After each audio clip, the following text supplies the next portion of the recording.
గణేశాయ నమ, గాయత్రీదేవ్య నమ, మహాసరస్వతి నమ, మాతాపితృభ్యో నమ. ముందుగా ప్రేక్షక వీక్షణ మహాశైలందరికీ కూడా నమస్కారం. అయితే 4వ తారీఖు జనవరి 2026 నుండి 10వ తారీఖు జనవరి 2026 వరకు కూడా ఈ వారం ద్వాదశ రాశుల వారికి కూడా ఎలా ఉండబోతుందో చూద్దాం. అయితే ఈ వారం గోచార గ్రహగతులు కనుక చూసుకున్నట్లయితే రవి ధనుస్సు రాశిలో సంచారం చేస్తూ ఉంటాడు. కుజుడు ఈ వారం అంతా కూడా ధనుస్సు రాశిలోనే సంచరిస్తూ ఉంటాడు. బుధుడు కూడా ఈ వారం కుంభరాశిలో సంచారం చేస్తూ ఉంటాడు. గురుడు ఈ వారం అంతా కూడా మిథున రాశిలో సంచారం చేస్తూ ఉంటాడు. శుక్రుడు ఈ వారం అంతా కూడా ధనుస్సు రాశిలో సంచారం చేస్తున్నాడు. శనివారం అంతా కూడా మీనరాశిలో సంచరిస్తూ ఉన్నాడు. రాహు అయితే కనుక ఈ వారం కుంభరాశిలో సంచారం చేస్తున్నాడు. కేతువు ఈ వారం సింహరాశిలో సంచారం చేస్తూ ఉన్నాడు. ఈ కారణంగా ద్వాదశ రాశుల వారికి కూడా ఈ వారం ఎలా ఉండబోతుందో చూద్దాం. ఇక సింహరాశి వారి యొక్క ఫలితాలు. అయితే ఈ వారం ఈ గోచార గ్రహగతులు చూసుకున్నట్లయితే కనుక చాలా అనుకూలమైనటువంటి వాతావరణం కనపడుతోంది. ముఖ్యంగా ఇంట్లో ఏదైనా చెడిపోయిన వస్తువులు ఉంటే కనుక రిపేర్ చేసుకోవడం కానీ, పాడైపోయినటువంటి ఏమైనా సామాన్లు ఉంటే వాటిని మళ్ళీ శుభ్రపరచుకోవడం కానీ, ఇంటిని అందంగా తీర్చిదిద్దడం కానీ, మిమ్మల్ని మీరు గొప్పగా మార్చుకోవడానికి ప్రయత్నం చేయడం కానీ, క్రమశిక్షణ కోసం ప్రయత్నం చేయడం కానీ ఖచ్చితంగా చేయగలుగుతారు. ఇంకా ఇతర దేశాల్లో ఉండే భారతీయులందరూ కూడా సమయానికి అవసరానికి పనులు పూర్తవుతాయి. గ్రీన్ కార్డులు కానీ, లేకపోతే అక్కడ ఏదైనా ఇన్వెస్ట్మెంట్ చేయాలనుకున్నా, ఇల్లు కట్టాలనుకున్నా, ఉద్యోగం మారాలనుకున్నా చాలా అనుకూలంగా కనపడుతోంది. సమయానికి అనుకున్న పనులు పూర్తి చేయడమే కాదు, క్రమశిక్షణతో ఉండడమే కాదు, కొత్త పనులు నేర్చుకోవడానికి బాగా ప్రయత్నం చేస్తారు. అన్నిటికన్నా ముఖ్యంగా ఆర్థికంగా బలపడడానికి, డబ్బు బాగా సంపాదించడానికి, అనవసరమైన ఖర్చులు తగ్గించుకోవడానికి చాలా ప్రాధాన్యతనిస్తారు ఈ వారం అని ఖచ్చితంగా చెప్పచ్చు. మనోధైర్యం, మానసిక ధైర్యం బాగా పెరుగుతుంది. సెల్ఫ్ కాన్ఫిడెన్స్ బాగా పెరుగుతుంది. కొత్త వ్యాపారాలు ప్రారంభించాలనేటటువంటి తపన పెరుగుతుంది. దానికోసం ఏదైనా ప్రయత్నాలు చేస్తారు. అయితే తత్వ జాగ్రత్తలు మాత్రం తీసుకోండి. దానికి సంబంధించి రుణాలు మంజూరు అవుతాయి. పర్మిషన్లు అయితే ఖచ్చితంగా వస్తాయి. అనుకున్నదే తడువుగా ఏ పనినైనా సరే తొందరగా పూర్తి చేయాలి అనేటటువంటి తపన, ఆలోచన, అలాంటి స్పీడు మీలో ఉంటాయి చెప్పచ్చు. అలాగే ఏ పని ప్రారంభం చేసినా సరే సకాలంలో పనులు పూర్తవుతాయి. అయితే దాన ధర్మాది కార్యక్రమాలు చేయడం కానీ, ఆధ్యాత్మిక చింతన, పూజలలో పాల్గొనడము, లేదా వ్రతాలు నోములు చేయడము, తీర్థయాత్రలు చేయడము, లేదా ఆలయ దర్శనాలు చేయడంతో పాటుగా కుటుంబంతో కలిపి ప్రయాణాలు చేయడానికి ఎక్కువగా ప్రాధాన్యత ఇస్తారని చెప్పచ్చు. అయితే డ్రైవింగ్లు చేసేటప్పుడు, వాహనాలు నడిపేటప్పుడు మాత్రం నిర్లక్ష్యంగా వాహనాలు మాత్రం నడపకండి. వాటి వల్ల ప్రమాదాలు, సమస్యలు కనపడుతున్నాయి. అలాగే డాక్యుమెంట్స్ అన్నీ ఉన్నాయి లేదా ఒకసారి 1కి 10 సార్లు చెక్ చేసుకుంటూ ప్రయాణాలు చేయండి. ఇంకా చిన్న చిన్న సమస్యలని ధైర్యంగా ఎదుర్కొనే ప్రయత్నం చేస్తారు. ఎంత పెద్ద సమస్య వచ్చినా సరే తట్టుకోగలుగుతారు. ఇక వడ్డీ తాకట్టు వ్యాపారస్తులందరికీ కూడా చక్కని లాభాలు అయితే కనపడుతూ ఉన్నాయి. సమయానికి అవసరానికి డబ్బులు చేతికి అందుతాయి. మొండి బకాయిలు అయితే కనుక చక్కగా వసూలవుతాయి మీకే చెప్పచ్చు. అలాగే మీరు కూడా ఏంటంటే మంచి పేరు తెచ్చుకోవాలి, సమాజంలో గొప్ప వ్యక్తిగా మారాలి, మానసిక దృఢత్వం కావాలి, అలాగే కీర్తి, ప్రతిష్ట, గౌరవం కావాలి అనేటటువంటి తపనతోటి బాగా గట్టిగా ప్రయత్నాలు చేస్తారు. ఇంకా ఉద్యోగ అవకాశాలు మీకు రాబోతున్నాయి కాబట్టి ఎవరైతే నిరుద్యోగులు ఉన్నారో వాళ్ళందరూ గట్టిగా ఉద్యోగ ప్రయత్నాలు చేయొచ్చు. అయితే ఉద్యోగాలు చేసేవాళ్ళు మాత్రం అధికారులతో జాగ్రత్తగా మెలిగినట్టయితే ఉద్యోగపరంగా మీకు ఎటువంటి ప్రమాదాలు, ఇబ్బందులు ఉండవు. ఇతర దేశాల్లో ఉండేవారు కూడా ఉద్యోగ అభివృద్ధి అయితే కనపడుతోంది. పనులన్నీ కూడా సమయానికి పూర్తవడం వల్ల, రావలసిన డబ్బులు మొండి బకాయిలు వసూలు అవడం వల్ల చాలా అనుకూలంగా కనపడుతోంది. వివాహాది శుభకార్యాల్లో చాలా అనుకూలమైన వాతావరణం కనపడుతోంది. అనేక మార్గాల ద్వారా డబ్బులు సంపాదించడంలో ముందడుగు వేసే అవకాశాలు కూడా కనపడుతున్నాయి. చాలా రకాల పెద్ద పెద్ద సమస్యలన్నింటినీ కూడా సులువుగా, సునాయాసంగా పరిష్కరించుకునే ప్రయత్నం చేస్తారు. ఇక భార్యాభర్తల మధ్య కూడా చిన్న చిన్న చికాకులు కానీ, గొడవలు కానీ, మనస్పర్ధలు కానీ, అపార్థాలు కానీ చాలా శాతం తగ్గి సంతోషంగా కాలాన్ని గడిపే ప్రయత్నాలు చేస్తారని చెప్పచ్చు. అలాగే సంతానంతో సంతోషంగా కాలం గడపడం, సంతానానికి మీరు ఏదైనా సరే కొనివ్వడం కానీ, ఆస్తులు సంక్రమింపజేయడం కానీ, వివాహాది శుభకార్యాల కోసం ప్రయత్నం చేయడం కానీ చాలా సఫలీకృతం అవుతాయని చెప్పచ్చు. అలాగే ఎవరికైతే సంతానం లేదో వాళ్ళు కూడా గట్టిగా ప్రయత్నం చేసినట్లయితే కనుక ఖచ్చితంగా సంతాన యోగ్యత కూడా కనపడుతుంది ఈ వారం.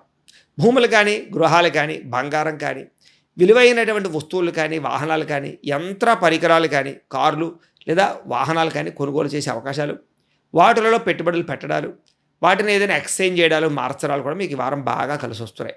ఇక విదేశాలు కుటుంబ సభ్యులతో కలిపి ప్రయాణం చేయాలనుకున్నా, వ్యాపారం కోసం కానీ, ఉద్యోగం కోసం కానీ, చదువుకోవడం కాసిన విదేశాలు ప్రయాణం చేయాలనుకున్నా కూడా ఈ వారం మీకు బాగా కలిసి వస్తుంది. విహారయాత్రలు చేయొచ్చు. ఇంకా వివాహాది శుభకార్యాలు ఆగిపోయిన ఎదరికి వెళతాయి. విడిపోయిన ప్రేమికులు కలుస్తారు. ప్రేమికుల మధ్య సమస్యలు పరిష్కారం అవుతాయి.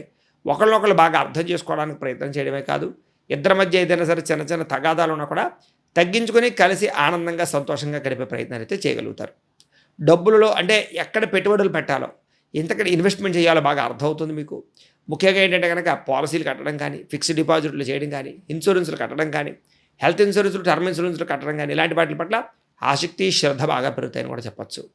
ముఖ్యమైనటువంటి వస్తువులు కానీ, వాహనాలు కానీ కొనడానికి బాగా డబ్బులు ఖర్చు పెట్టే అవకాశాలు అయితే కనపడుతున్నాయి.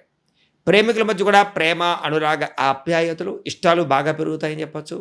అలాగే భవిష్యత్తు గురించి చాలా జాగ్రత్తగా ఆచితూచి నిర్ణయాలు తీసుకోవడమే కాదు, భవిష్యత్తులో ఏ నిర్ణయం తీసుకోవడం వల్ల మీ జీవితం ఎదుగుతుందో, ఏ వ్యాపారం చేయాలో, ఏ ఉద్యోగం చేయాలో, ఏ వృత్తి పని చేయాలి, ఇలాంటి వాటిలో బాగా సమతుల్యత వహించడము, నిర్ణయాలు తీసుకోవడము, ఫ్యూచర్కి బాటలు వేసుకోవడం ఖచ్చితంగా చేస్తారు. కుటుంబంలో కానీ, భార్యాభర్తల మధ్య కానీ గొడవలు ఏమైనా ఉంటే సర్దుకుపోయే మనస్తత్వం వల్ల, కాంప్రమైజ్ అవ్వడం వల్ల చాలా శాతం గొడవలు తగ్గుతాయి. ఏదైనా పెద్ద పెద్ద గొడవలు ఉంటే కనుక పెద్ద మనుషుల ద్వారా పరిష్కరించుకుంటే ఇంకా బాగుంటుంది మీకు. ఇక ఎన్ఆర్ఐలందరికీ కూడా అక్కడ వివాహాది శుభకార్యాలు కుదరడం కానీ, లేదా అక్కడ గృహయోగ్యత లభించడం కానీ, ఉద్యోగాలు లభించడం కానీ, లేదా ఆర్థికపరమైనటువంటి అవకాశాలు రావడం కానీ మీకు కలిసి వస్తుంది. అయితే ఈ వారం అంతా కూడా ఆర్థికంగా బలపడినా కూడా ఖర్చులు విపరీతంగా కనపడుతున్నాయి. కాబట్టి అనవసరమైన ఖర్చులు చేయకండి. ఖర్చులని అదుపులో పెట్టుకోవడం మంచిది. అయితే ముఖ్యమైనటువంటి అప్పులు ఏమైనా ఉంటే కనుక అవి తీర్చడానికి ప్రయత్నం చేయడం, బాగా వడ్డీలు ఎక్కువగా ఉండేటటువంటి అప్పులను తొందరగా తీర్చడానికి ప్రయత్నం చేసినట్లయితే మీకు చాలా శాతం అప్పులు తగ్గుతాయి. ఇక ప్రేమించిన వ్యక్తులతో కలయికలు, శారీరక కోరికలు తీర్చుకోవడము, ఇష్టమైన వాళ్ళతోటి, ప్రేమించిన వాళ్ళతోటి తిరగడము, సంతోషంగా కాలం గడపడంతో పాటుగా మనసులో ఉండేటటువంటి కష్ట సుఖాలని, భావాలని ఇతరులతో పంచుకునే ప్రయత్నం చేసి సంతోషంగా కాలం గడుపుతారని చెప్పచ్చు. అలాగే నూతన ఉద్యోగ ప్రయత్నాలు, వివాహ ప్రయత్నాలు, సంతాన ప్రయత్నాలు ఈ వారం అంతా ఫలిస్తాయి. కొత్తగా ఏదైనా మీ జీవితంలో పెద్ద పెద్ద ప్రయత్నాలు చేయాలనుకున్నా, ఏదైనా పెద్ద పెద్ద ప్రాజెక్టులు, రిస్కులు లేదా ప్రయోగాలు చేయాలనుకున్నా ఈ వారం బాగా కలిసి వస్తుంది. ఇక విదేశీ ఉద్యోగ ప్రయత్నాలు కూడా సఫలీకృతం అవుతాయి. కాబట్టి నూతన ఉద్యోగ ప్రయత్నాలు, గవర్నమెంట్ ఉద్యోగ ప్రయత్నాలు కూడా మీరు ఖచ్చితంగా ప్రయత్నాలు అయితే చేయొచ్చు. ఇక విద్యార్థులకి కొత్త వస్తువులు తయారు చేయడం పట్ల, లేదా టెక్నాలజీ పట్ల, కంప్యూటర్ విద్యల పట్ల, అలాగే చదువు పట్ల విపరీతమైన ఆసక్తి పెరుగుతుంది. అలాగే ఎగ్జామినేషన్స్లో కూడా చాలా చక్కగా పాస్ అవ్వడానికి బాగా ప్రిపేర్ అవుతారు మీరు. ఇక ఉద్యోగస్తులు కూడా అద్భుతమైనటువంటి చాకచక్యత, నైపుణ్యత, ఉద్యోగ కార్యాలయాల్లో చక్కని ప్రదర్శన చేయడము, ఉద్యోగాల అభివృద్ధితో పాటుగా ఇంక్రిమెంట్లు, ప్రమోషన్లు, స్థాన బదిలీలు, పదోన్నతులు బ్రహ్మాండంగా కనపడుతున్నాయి. ఉద్యోగపరంగా నూతన ప్రయత్నాలన్నీ కూడా మీకు సఫలీకృతం అవుతాయని చెప్పచ్చు. చేసే పనిని శ్రద్ధగా చేస్తారు. అలాగే ఏదైనా సమస్యలు ఉన్నా కూడా తోటి ఉద్యోగస్తులతో చర్చించుకుని ఉద్యోగ వ్యవహార విషయాల్లో ముందడుగు వేస్తారని చెప్పచ్చు. అలాగే ఉద్యోగ కార్యాలయానికి సమయానికి వెళ్ళడం, బద్ధకం లేకుండా పనిచేయడం, లేజినెస్ లేకుండా ఉండడంతో పాటుగా అందరినీ ఉత్సాహపరిచే ప్రయత్నం చేయగలుగుతారు. ఇంకా విదేశాల్లో ఉండేవారు కూడా చక్కని ఉద్యోగావకాశాలు, విదేశీ ఉద్యోగ అవకాశాలు కనపడుతున్నాయి. స్త్రీలకి ఆర్థికపరమైనటువంటి బలం కనపడుతోంది. సంపాదన ఆసక్తి పెరుగుతోంది. కొత్త నిర్ణయాలు తీసుకోగలుగుతారు. మంచి వ్యక్తులతో పరిచయం పెంచుకోగలుగుతారు. మీకు చాలామంది వ్యక్తులు సపోర్ట్ చేయడానికి ప్రయత్నం చేస్తారు. కాకపోతే నమ్మక ద్రోహులు, వాడుకుని వదిలేసే వాళ్ళు ఉంటుంటారు. అలాంటి వాళ్ళతో మాత్రం చాలా జాగ్రత్తగా ఉండండి. ఇక ఉద్యోగపరంగా కానీ, వ్యాపారపరంగా కానీ చాలా రాణింపు అయితే కనపడుతుంది. వ్యాపారస్తులను కూడా వ్యాపారపరంగా చక్కని లాభాలు కనపడుతున్నాయి. వ్యాపారాన్ని విస్తరించడం కానీ, వ్యాపారంలో కొత్త పెట్టుబడులు పెట్టడం కానీ, కొత్త ఆలోచన విధానంతో, కొత్త పంథాతోటి వ్యాపారాలు చేయడం కానీ మీకు ఈ వారం చాలా బ్రహ్మాండంగా కలిసి వస్తుంది. కాబట్టి ఏదైనా ఆధ్యాత్మిక చింతన, దేవతాలయ దర్శనాలు చేయడము, ఇంట్లో పూజాది కార్యక్రమాలు చేసుకోవడం వల్ల మీకు ఇంకా శుభప్రదంగా ఉంటుంది అని తెలియజేస్తూ, గోబ్రాహ్మణేభ్యః శుభమస్తు నిత్యం. లోకా సమస్తాః సుఖినో భవంతు. స్వస్తి.